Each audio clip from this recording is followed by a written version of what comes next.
देखियो ई पटल के अछि दू फक्का ई भरुआ बना रहल छी। तो ई जेना अछि ने तो ई छील देने छियै। एकरा छील के एकरा धो देबै ओ एना एना के पूरा। आ एकरा दू फाँक कऽ के एना के ई दू फाँक कऽ देबै।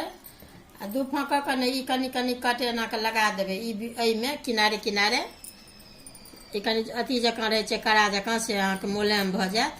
एही तरीका से सबटा अहाँके काटि कऽ धो कऽ से बना रहल छी।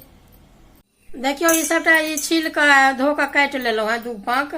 आ ई अहाँके धनी अछि कनिक देलियै आधा चम्मच। आ ई हरैद अछि नून अछि। ई कनिक खट्टा अहाँके आमचूर कनिक बे नाम मात्र देलियै।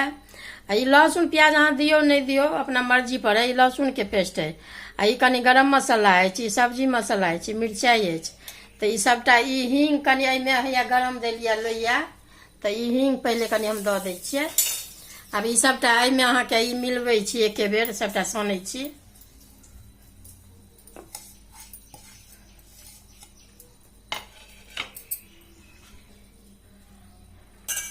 देखो ई सबटा एना के छीट दियौ आ हल्का नाम मात्र अहाँके कनि हाथे में लऽ लऽ कऽ एना के लिअ दू बेर तीन बेर। आ एना के कनिक बेर पड़ै छै। एना एना के अहाँ उल्टा पुल्टा दियौ सबटा मिल जायत।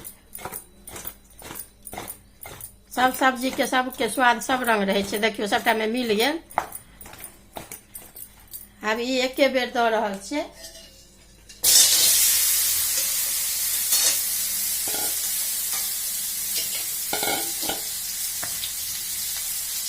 एकरा ने लारि चारि कऽ ने एक बेर कनि 5 मिनट ला ढकि देबै।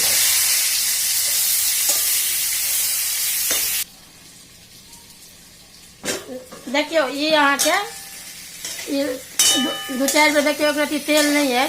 तेल देखने छलियै कमे मात्रा देलियै ई छोड़ देने अछि।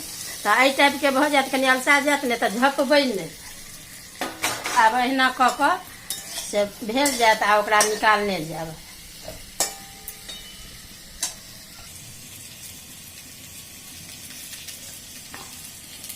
देखियो ई अहाँके एना लड़ते चढ़ते देखियो एकरती तेल नहीं अछि। आ ओतबे तेल में आधा किलो पटल अछि। तो अब ई लगभग भऽ गेलै एना कुमटबैत रहबै। अब ई अहाँके काटै छी। अभी देखियो ई सबटा पूरा पाकि गेल पटल।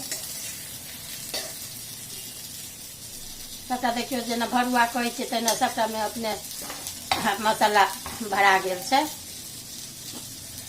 एना उल्टा पुल्टा के जेना कि एना एना के ई करबै ने तो आब काटै छी हम भऽ गेलै। अब ये फोटो बढ़िया ने हेतै ने। देखियो ई बन के तैयार भऽ गेल वीडियो। अगर नीक लागत तो लाइक करब। पटल के भरुआ दू फक्का।